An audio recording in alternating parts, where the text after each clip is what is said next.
So, day 2 of our trip. Woke up, pretty sunshiny morning. There's our food hanging in the trees. When you're up high and the trees have all been burned, there's not many branch options to hang things from.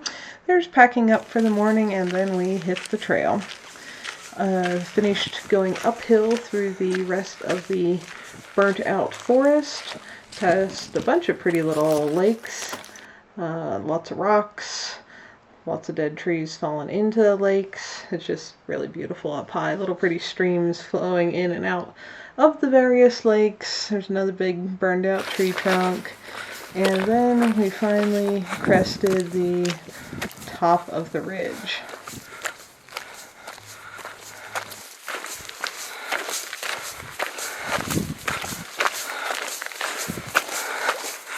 There we got snow and glaciers.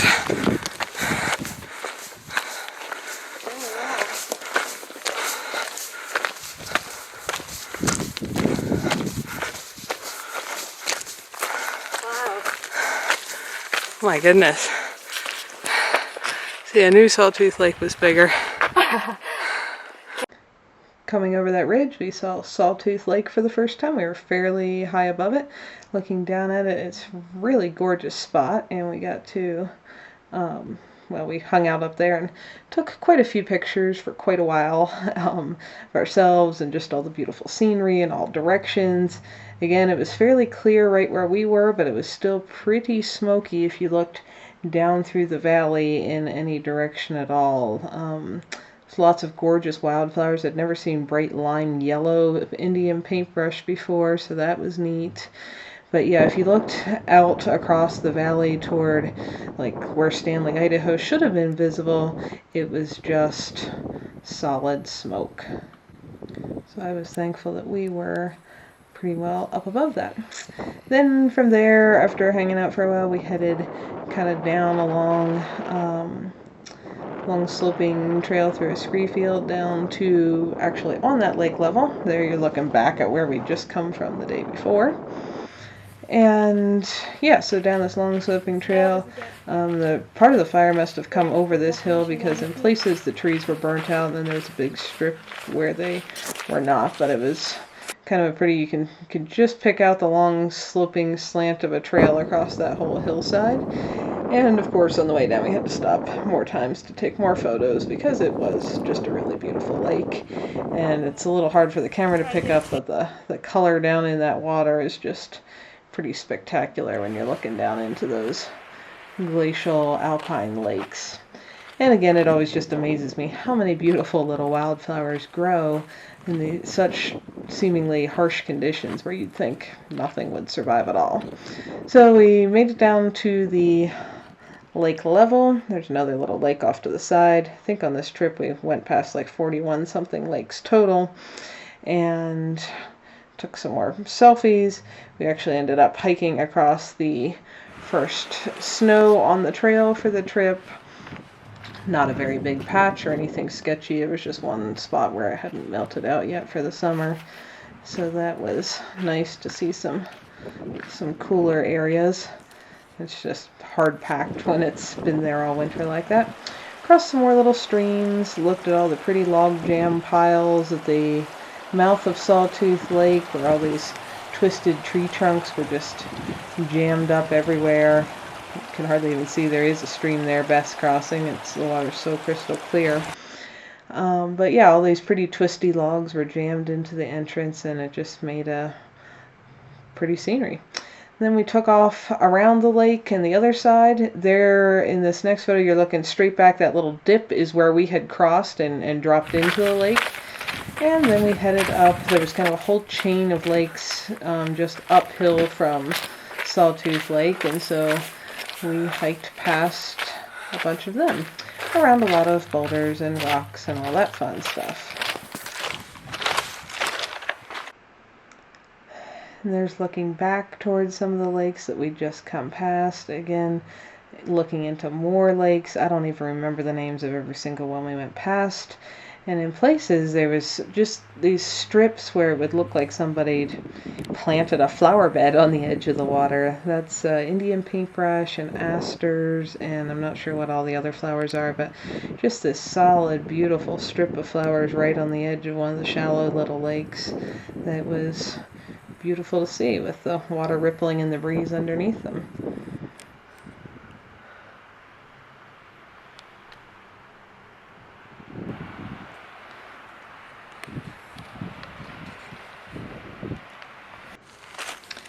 As we kept going, you found more little snow piles. There's a little tiny puddle where the snow is still melting out, and lots more rocks to walk through.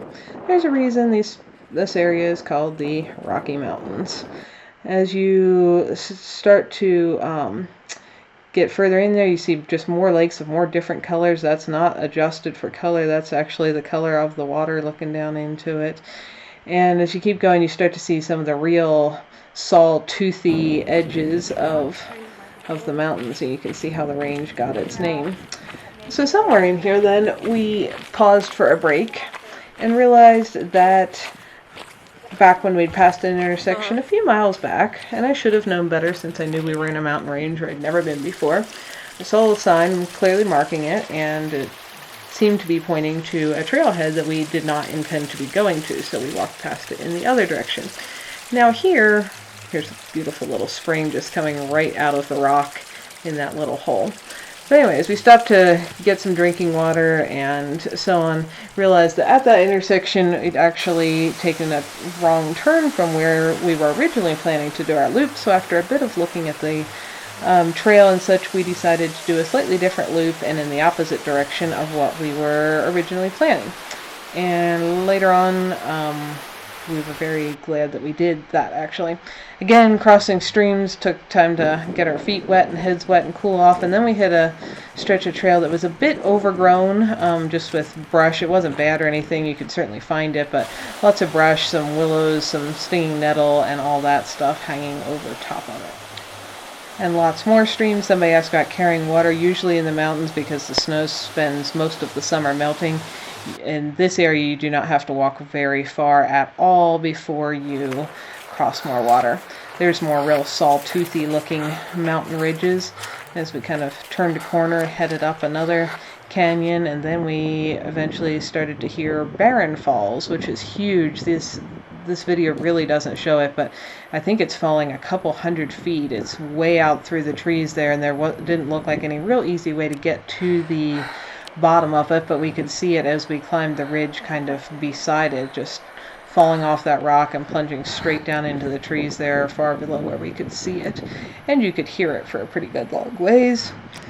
So it was getting close to sunset, as you can see, and we climbed up the last little bit of this rocky trail. I think we ended up doing about 18 miles that day, and yeah, this was the last little bit by climbing up this ridge through the scree. It was getting to be a long day at that point. I stopped and got water at the top and saw some cool shadows of ourselves on the rock wall, and then decided to camp in the first flat spot we could find. There were some cool balanced rocks up there in the ridges above us, and we just walked a little past the top of the waterfall to find a decent spot to camp for the night. And we did end up in a beautiful little spot beside this pretty little waterfall over a log. Filtered some more water before going to bed. The mosquitoes like Beth much better than they like me. Okay, end of our second day. We're camped in this pretty little spot, looking over that little waterfall. Beth's getting some water. I'm babysitting the food. Our tent is back there. Not cooking beside it. We're not quite as far as I'd usually like to be because there's only so much room between these canyon walls here that's flat. Anyway, we had a good day today. I think we probably hiked something close to 14 miles. Saw a lot of beautiful scenery. Got hot. Saw a couple big waterfalls. I'm really tired, and it's 8:30 or something in the evening, and we're going to eat and go straight to sleep, I'm sure.